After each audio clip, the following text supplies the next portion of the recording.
Hello and welcome friends, मैं हूं Ravinder Mandan, founder and CEO of Selcronic company. आज हम देखने वाले हैं फाल्कन 6G प्लस 5.5 की जो स्क्रीन है उस पर आपको कौन कौन से फीचर मिलते हैं। तो आज ये वीडियो होने वाली है कंप्लीट स्क्रीन के ऊपर और फीचर्स के ऊपर।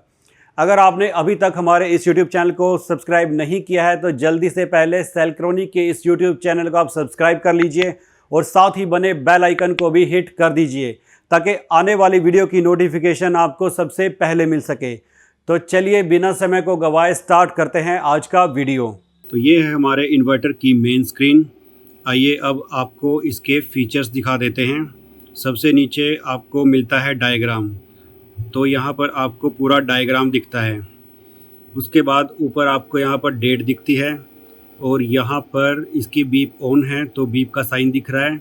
उसके बाद रन स्टेटस, तो रन स्टेटस में जिस भी वर्क मोड के ऊपर आपने इस इन्वर्टर को चलाया हुआ है, जिस भी वर्क मोड में फ़िलहाल इन्वर्टर काम कर रहा है तो वो आपको दिखेगा। यहाँ पर लिखा है PV प्लस AC, यानी कि आपके जो सोलर पैनल हैं प्लस आपकी जो ग्रिड है वो दोनों मिलकर यहाँ पर आपके लोड को चला रहे हैं।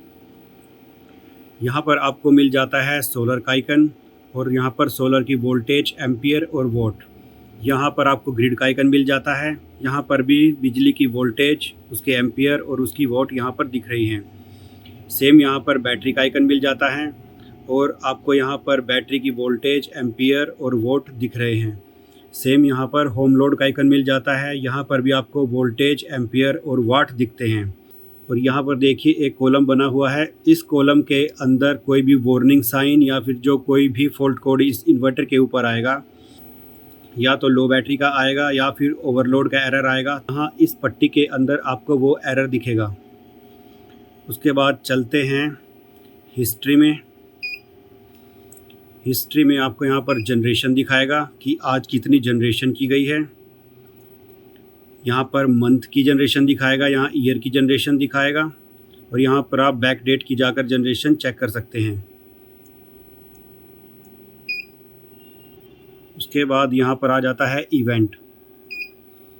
तो इवेंट में यहाँ पर आपको थोड़ी थोड़ी देर के बाद ये इन्वर्टर लॉग्स लेता रहेगा, तो उन लॉग्स की यहाँ पर पूरी डिटेल आपको दिखाता रहेगा। आप यहाँ से आगे या पीछे पेजेस में जा सकते हैं। उसके बाद आ जाती है हेल्प।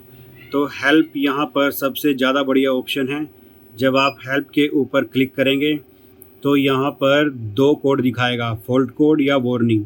अगर आप फॉल्ट कोड के ऊपर क्लिक करेंगे तो देखिए यहाँ पर आपको पहले फॉल्ट कोड दिखा रहा है कि 01। अब 01 का क्या मतलब है? बस ओवर वोल्टेज। और नीचे इसका सोल्यूशन लिखा हुआ है कि restart the machine, if it still fails please contact the service centre. ऐसे ही फॉल्ट कोड 2। और जब आप यहाँ पर डाउन का बटन प्रेस करेंगे तो आपको सारे के सारे फॉल्ट कोड दिखेंगे और किस चीज़ का वो फॉल्ट कोड है वो दिखेगा और नीचे उस फॉल्ट कोड का सल्यूशन भी दिखेगा। ये काफ़ी अमेजिंग चीज़ है। मैं पहली बार किसी इन्वर्टर में ये फैसिलिटी देख रहा हूँ। उसके बाद दोबारा जाते हैं। उसके बाद दोबारा हेल्प में जाते हैं। अब हम वार्निंग्स देखेंगे तो वार्निंग भी सेम आपको दिखाएगा, जैसे कि 01 बैटरी अंडर वोल्टेज की वार्निंग आपको दिखा रहा है और सल्यूशन लिखा हुआ है प्लीज़ चार्ज द बैटरी और रिप्लेस द बैटरी। अब एग्ज़िट कर लेते हैं। अब आ जाते हैं अबाउट। तो अबाउट में यहाँ पर आपको इसका जो LCD वर्ज़न है, इन्वर्टर वर्ज़न है, MPPT वर्ज़न है और मशीन टाइप है, जैसे यहाँ लिखा हुआ है 5.5 किलोवाट 48 वोल्ट, वो सब दिखाएगा। तो चलिए अब चलते हैं इसकी मेन सेटिंग्स में। सेटिंग्स में इसका पासवर्ड है 1155 और ओके कीजिए, तब आप सेटिंग्स में आ जाएंगे। सेटिंग्स के अंदर सबसे पहले आता है लैंग्वेज। जब आप लैंग्वेज पर क्लिक करेंगे तो यहाँ पर इंग्लिश, चाइनीज़, स्पेनिश, डच और फ्रांस लैंग्वेज है। इसमें से आप इंग्लिश को चूज़ कीजिए और सेव कर दीजिए। उसके बाद आता है वर्क मोड। जब आप वर्क मोड पर जाते हैं तो यहाँ पर आपको 4 मोड दिखाई दे रहे हैं। सबसे पहले AC। अगर आप AC पर क्लिक करते हैं तो इसका मतलब है कि जो आपका इन्वर्टर है वो पहले लोड को बिजली से चलाएगा और जो सोलर है उससे आपकी बैटरी चार्ज होंगी। अगर आप सोलर पर क्लिक करते हैं तो इसका मतलब है कि पहले जो आपका लोड है वो सोलर से चलेगा, उसके बाद लोड है वो बैटरी से चलेगा, तीसरे नंबर पर लोड बिजली से चलेगा। जो लोग SBU पर चलाना चाहते हैं तो ये वो ऑप्शन है, सोलर, उसके बाद बैटरी, उसके बाद बैटरी जिस सेट लेवल पर आपने सेट की है वहाँ तक आ जाएगी। उसके बाद जो लोड है वो ग्रिड से बाईपास हो जाएगा, यानी सोलर और बैटरी की प्रायोरिटी रहेगी लोड को चलाने के लिए। उसके बाद आ जाता है बैटरी। अगर आप बैटरी पर क्लिक करते हैं तो इसका मतलब है जो आपका लोड है वो पहले बैटरी से रन होगा, उसके बाद सोलर से रन होगा और तीसरे नंबर पर बिजली से रन होगा। उसके बाद आ जाता है AC प्लस PV। तो ये सबसे बेहतरीन ऑप्शन है और यहीं पर आपको अपने इन्वर्टर को रखना है, क्योंकि यहाँ पर जो लोड रन होगा वो सोलर और बिजली दोनों मिलकर करेंगे और जो आपकी बैटरी है वो सेव रहेगी। यहाँ पर साइड में एक ऑप्शन और आ रहा है आउटसाइड सिटी। तो इस इन्वर्टर के अंदर सिटी सेंसर भी लग सकता है। तो ये AC प्लस PV से तो लोड चलाएगा ही, और जो एक्स्ट्रा पावर होगी वो सिटी सेंसर को वापस भी दे देगा। यानी आपके घर में जैसे आप गैलेक्सी के ऊपर सिटी सेंसर लगाते थे और इन्वर्टर के अलावा बिजली के ऊपर भी अगर आपके घर में कोई लोड चला हुआ होता था, वैसे ही सेम ये इन्वर्टर भी काम करता है। बाकी की जो एक्स्ट्रा PV पावर है बैटरी चार्ज करने के बाद और लोड चलाने के बाद वो वापस से आपके घर में डाल सकता है ज़ीरो एक्सपोर्ट डिवाइस के अंदर। तो इसको हम AC प्लस PV पर सेव कर देते हैं। उसके बाद आ जाता है इनपुट। अब इनपुट में ये पूछ रहा है कि जो बिजली की इनपुट है वो AC वाइड रखनी है या AC नैरो रखनी है। तो AC वाइड का मतलब है कि जो बिजली की वोल्टेज रेंज है AC वाइड में होगी 120 से 280 वोल्ट। ये 120 अगर वोल्ट आ रही होगी, उससे लेकर 280 हायर वोल्ट तक आपकी बिजली को नहीं छोड़ेगा। अगर आपने AC नैरो किया हुआ है तो फिर ये रेंज हो जाएगी 170 से 280। तो इसको AC वाइड पर ही रखिएगा। यहाँ पर AC वाइड को सेव कर देते हैं। उसके बाद आउटपुट में ये पूछ रहा है कि आपको कितने वोल्ट की आउटपुट चाहिए, 220, 230, 240। तो यहाँ पर हम 230 को रखते हैं, बाकी आपकी मर्ज़ी है, आप कितना भी कर सकते हैं। उसके बाद आ जाती है फ्रीक्वेंसी 50 हर्ट्ज़, 60 हर्ट्ज़। तो यहाँ पर इंडिया है तो 50 हर्ट्ज़ रखेंगे और अमेरिका के लिए 60 हर्ट्ज़ होती है, तो यहाँ पर हम 50 हर्ट्ज़ ही रखेंगे। तो यहाँ कर देते हैं सेव। उसके बाद आ जाती है बैटरी में ये सबसे पहले पूछेगा कि किस तरीके की बैटरी आपने लगाई हुई है। तो यहाँ पर जाना होगा बैटरी टाइप में। बैटरी टाइप में यहाँ हमारे पास lead acid, lithium, no battery और यूज़र है। तो यहाँ पर आप लेड एसिड अगर आपने लगाई है तो लेड एसिड पर भी क्लिक कर सकते हैं या फिर यूज़र पर क्लिक कर सकते हैं। यूज़र पर क्लिक करने से आप अपनी मर्ज़ी से कट ऑफ वोल्टेज और जो हाई चार्जिंग वोल्टेज है वो सेट कर सकते हैं।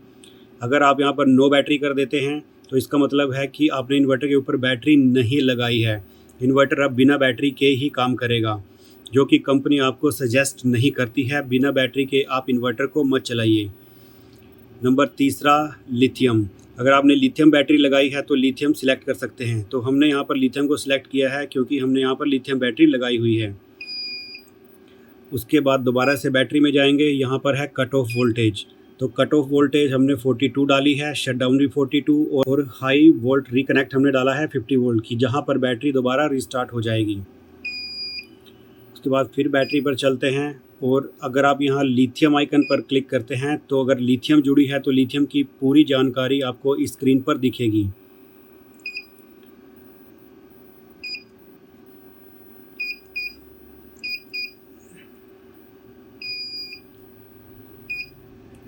उसके बाद चलते हैं डिस्चार्ज पर।